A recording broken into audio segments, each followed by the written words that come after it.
I stumbled upon DeFi, and I realized that it's such a foundational technology, and you could really build something over there to solve trust deficit in finance. And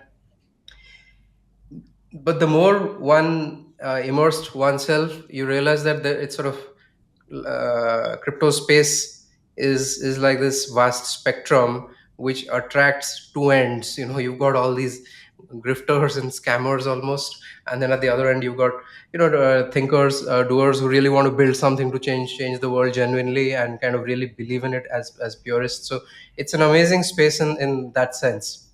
Hmm. Sure. So, when you say drifters and scammers, again,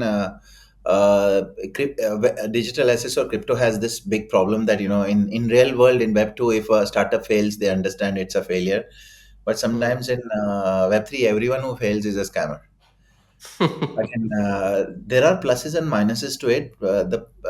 In Web 2, when a Sequoia is looking to invest into a startup, they actually look at what are the 3, 4, 5 year projections and what are the Yeah. cost structures in there. But when you look at Web3, trust me, 99% of Web3 founders don't have a P&L. Hmm. So the thing is, they normally tend to fail. So it's about understanding which are the real ones, what they are trying to do, and yeah, sometimes they, even after having a great stuff, they fail. Their failure can be business failure because that whole thing that you were building what didn't catch up. Building a stable coin is a great idea because stable coin is a real use case, but maybe everybody cannot become tether. Maybe they cannot compete, and then they die out. So that's a business failure rather than scamming. Drifter, yes, that's something cycle by cycle, people come and people go and try, then they think their past success will give them new success. It's a good fun industry to be in sometimes. How was your experience? In raising the capital for the 100 million fund. You mentioned this distinction between crypto and digital assets. So obviously, a lot of the names you mentioned, they're all, I mean, deep crypto native folks. So there's no explanation or there's no need to mention digital assets there in that sense. But do you have LPs who are like first time investors into getting crypto exposure, and how was that journey? So see, my focus has been on bridging TradFi into crypto. With this fund, the Hmm. names I mentioned because people in crypto know them.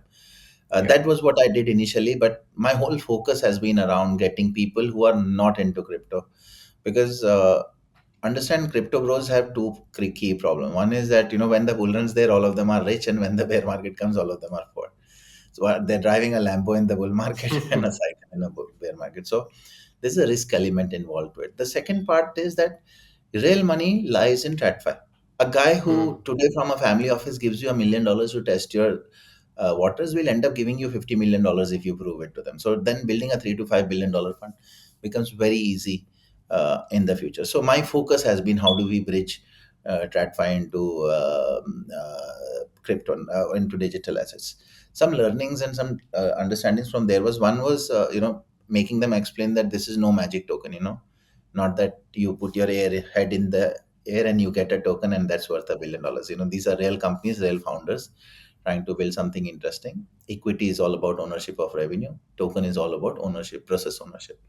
And exchange becomes big. Exchange has fee in trade in the token. When the exchange, Binance becomes $100 billion of daily transaction, the token gets required, and that is what will drive the process, and that's how the price increase comes in a token. So first is explaining that this is what it is, and the second one is explaining that I am not a share khan or a broker who is trading crypto when it's get launched on an exchange. I am a Sequoia who is investing at a $10 million valuation on Flipkart, which gets sold at $18 billion, or which gets listed what you call multiple years later, and that's how we make our end. So once you explain it to them, it's easier for them to understand.